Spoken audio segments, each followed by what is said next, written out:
700 paaralan sa Pangasinan ang kailangan kumpunuhin para sa darating na pasukan. Yan ang tututukan ng Brigada Eskwela. Makibalita tayo kay John Ponsoy ng GMA Dagupan.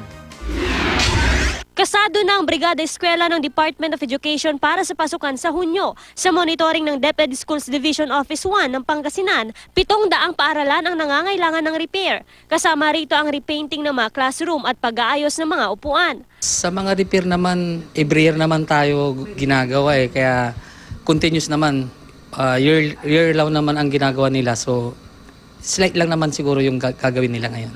May ilang linggo pa bago ang Brigada Eskwela na magsisimula sa May 30. Pero ang mga reservists at sundalo ng 104th Community Defense Center sa Binmali, Pangasinan, sinimulan na ang paglilinis sa mga paaralan. Tinabunan din nila ng lupa ang sahig ng mga silid-aralang binabaha tuwing tag-ulan. Matulungan natin ang mga school dito at Maging maayos yung pag-start ng class. para maging maayos. Around yan, hindi ko na hinihintay yung schedule kasi 1 week lang naman yun. Maraming dapat na ayusin. Maigpit naman ang pagmumonitor ng Department of Trade and Industry sa presyo ng mga gamit pang eskwela sa Dagupan City. Linggo-linggo namin tinututukan yung pagmumonitor ng mga school supplies, presyo, no? 4 pesos hanggang 14 pesos ang standard retail price ng ballpen. 3 pesos and 50 centavos hanggang 3 pesos and 75 centavos naman ang lapis, habang 4 pesos hanggang 10 pesos ang SRP ng eraser. Mas mababa pa nga ang presyo ngayon kaysa yung SRP ng nakaraan yung mga presyo ng mga school supplies ngayon.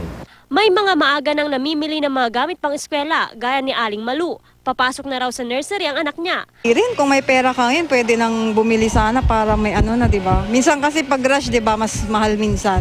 Depende. Marami na rin ang nagpapagawa ng mga uniform, kaya abalang-abala na ang mga patahian. Ang tailor shop na ito, nagdagdag na ng tao at extended na rin ang oras ng trabaho ng mga manggagawa. Kung sa dito sa Yupang, ang talagang kwan namin dyan sa Yupang, kaya nga nag-umpisa pa ito noong February pa, dahil 5,000 plus ang kailangan matapos nitong mai-deliver nitong due date nitong May. Gayunman, may ibang estudyanteng hindi na raw muna magpapatahi para makatipid. Hanggang pwede pa pong gamitin, hindi po muna bibili para makatipid po sa gastos po.